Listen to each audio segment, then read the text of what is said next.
Breaking news आ रही है। Gaza पट्टी में इजरायल और फिलिस्तीन के लड़ाकों के बीच दिन दहाड़े भयानक जंग शुरू हो गई। एक दिन पहले हुई इजरायल की एयर स्ट्राइक का जवाब देने के लिए फिलिस्तीन के लड़ाकों ने दक्षिणी इजरायल पर रॉकेटों की बौछार कर दी। बताया जा रहा है कि गाजा से 350 से ज्यादा रॉकेट और मोटर इजरायल की तरफ चलाए गए।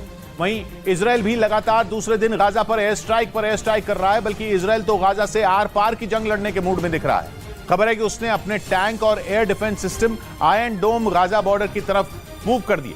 यानी जंग की गर्मी दोनों तरफ है। ऐसा लग रहा है कि इस बार की जंग आज से ठीक 2 साल पहले हुई लड़ाई का भी रिकॉर्ड तोड़ देगी। 2021 में इजरायल ने गाजा पर युद्ध छेड़ दिया था। वो युद्ध 11 दिन तक चला था, लेकिन इस बार आर या पार का युद्ध छिड़ सकता है। अब या तो इजरायल और फिलिस्तीन का दशकों पुराना विवाद हमेशा हमेशा के लिए सुलझ जाएगा, या फिर बरसों से चली आ रही है दुश्मनी थर्ड वर्ल्ड वॉर भड़का देगी। यानी इजरायल की लड़ाई उसके जानी दुश्मन ईरान से ही है।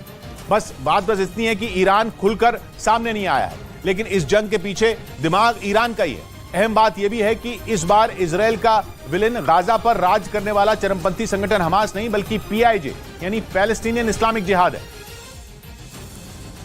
जिस पर एक दिन पहले गाजा में हमला करके इजरायल ने उसके 3 कमांडरों को मौत के घाट उतार दिया था। उस हमले से आग बबूला पीआईजे इजरायल पर रॉकेट अटैक की प्लानिंग में था, मगर इजरायल की सेना को उसके प्लान की भनक लग गई और उसने रॉकेट लॉन्च साइट पर जा रहे पीआईजे के लड़ाकों की एक गाड़ी पर ही ड्रोन गिरा दिया। इसके बाद तो इजरायल पीआईजे की रॉकेट लॉन्च साइटों पर ही टूट पड़ा। वो पूरे गाजा में जगह जगह रॉकेट लॉन्च साइटों पर धड़ाधड़ बम गिराता चला गया, लेकिन फिर भी पीआईजे रुका नहीं और सामने आई दूसरी तस्वीरों में उसके कई रॉकेट दक्षिणी इजरायल की तरफ बढ़ते दिखे। हालांकि इजरायल ने दावा किया कि उसके आयरन डोम एयर डिफेंस सिस्टम ने सभी रॉकेटों को मार गिराया। ब्रेकिंग न्यूज आ रही है। गाजा पट्टी से जो रॉकेट चले हैं वो सिर्फ उसके आसपास के दक्षिणी इजरायल के इलाकों पर ही नहीं गिरे हैं, वो वहां से मीलों दूर मध्य इजरायल के शहरों की तरफ भी लॉन्च हुए हैं। इजरायल का बड़ा शहर तेल अवीव भी रॉकेटों का निशाना बना है। ये बहुत बड़ी खबर है, क्योंकि फिलिस्तीन के चरमपंथी इतनी रेंज के रॉकेट नहीं दागते कि वो गाजा से मीलों दूर मौजूद तेल अवीव पर जा गिरे। हालांकि इजरायल का कहना है कि रॉकेट उसका बाल भी बांका नहीं कर पाए। उसके नागरिक भी सुरक्षित है और इमारतों को भी कोई नुकसान नहीं पहुंचा है। मगर गाजा से ज्यादा रेंज के रॉकेट फायर होना बहुत बड़ी बात है। ये पहली बार हुआ है जिसका खमियाजा गाजा से काफी दूर बसे इजरायल के शहरों को उठाना पड़ा, जिनमें सबसे बड़ा टारगेट इजरायल का अहम शहर तेल अवीव रहा। गाजा पट्टी इजरायल के दक्षिण में है, इसलिए फिलिस्तीन के लड़ाके गाजा से जो रॉकेट चलाते थे उनका निशाना आसपास के इलाके बनते थे, यानी दक्षिणी इजरायल के हिस्से। लेकिन इस बार फिलिस्तीन के चरमपंथियों ने लंबी रेंज के रॉकेट दागे जो इजरायल के तेल अवीव तक जाकर गिरे।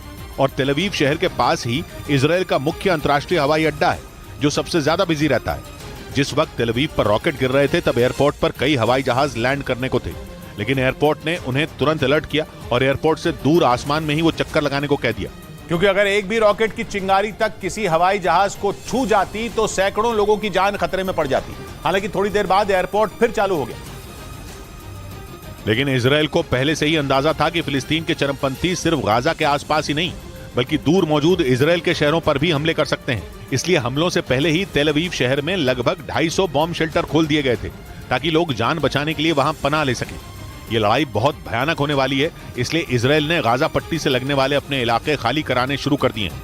इजरायल की सेना वहां से हजारों लोगों को सुरक्षित ठिकानों पर ले गई है और गाजा के 40 किलोमीटर के दायरे में पड़ने वाले सभी स्कूलों को भी बंद कर दिया गया है। यहां तक कि इजरायल के छोटे बड़े कम से कम 12 शहरों में 10 से ज्यादा लोगों के एक साथ घरों से बाहर जुटने पर रोक लगा दी गई है। लेकिन इजरायल को भी पता है कि ये सब इंतजाम तो बस कुछ वक्त के लिए हैं।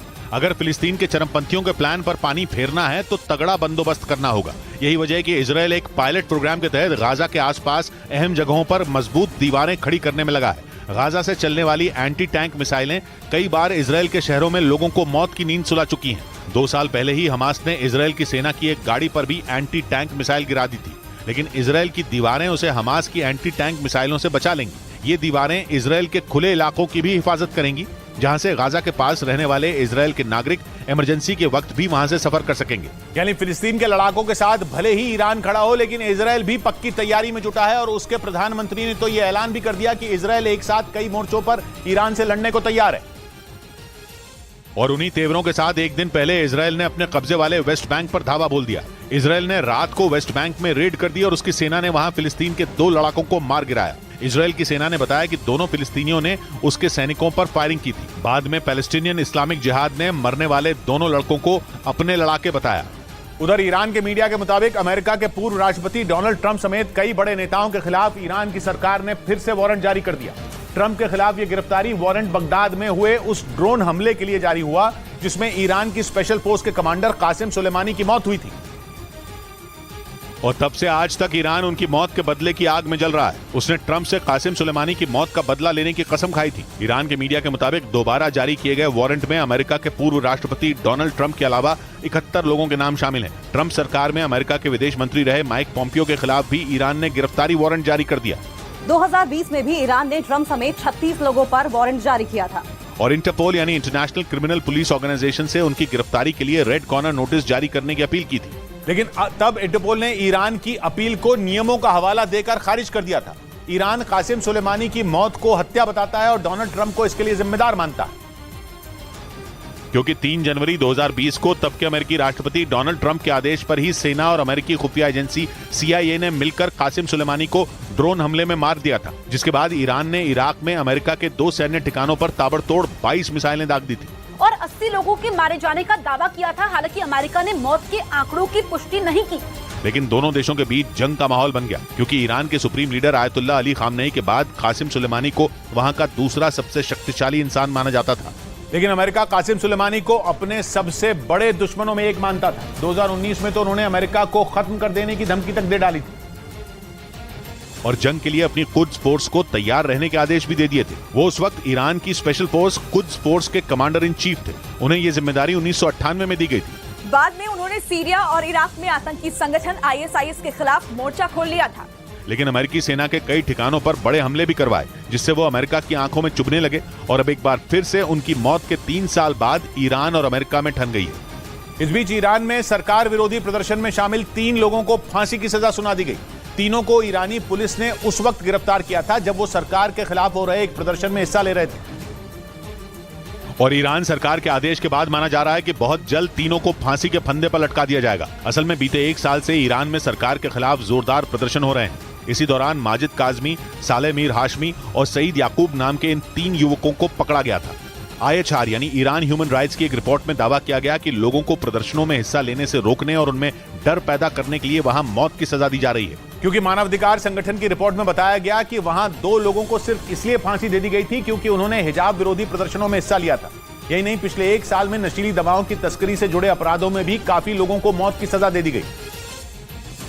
क्योंकि ईरान ह्यूमन राइट्स की एक रिपोर्ट में दावा किया गया कि वहां पिछले 10 दिन में 42 लोगों को फांसी दी गई, यानी 10 दिन में हर 6 घंटे में एक आदमी को फांसी पर लटका दिया गया। रिपोर्ट के मुताबिक 2023 की शुरुआत से लेकर अब तक वहां 194 लोगों को फांसी दी जा चुकी है। IHR की रिपोर्ट में यह भी दावा किया गया कि एंटी हिजाब प्रदर्शन के बीच ईरान ने 2022 में 582 लोगों को फांसी की सजा दी थी और इनमें 44% लोग ड्रग्स यानी नशीली दवाओं की तस्करी से जुड़े अपराधों के दोषी थे।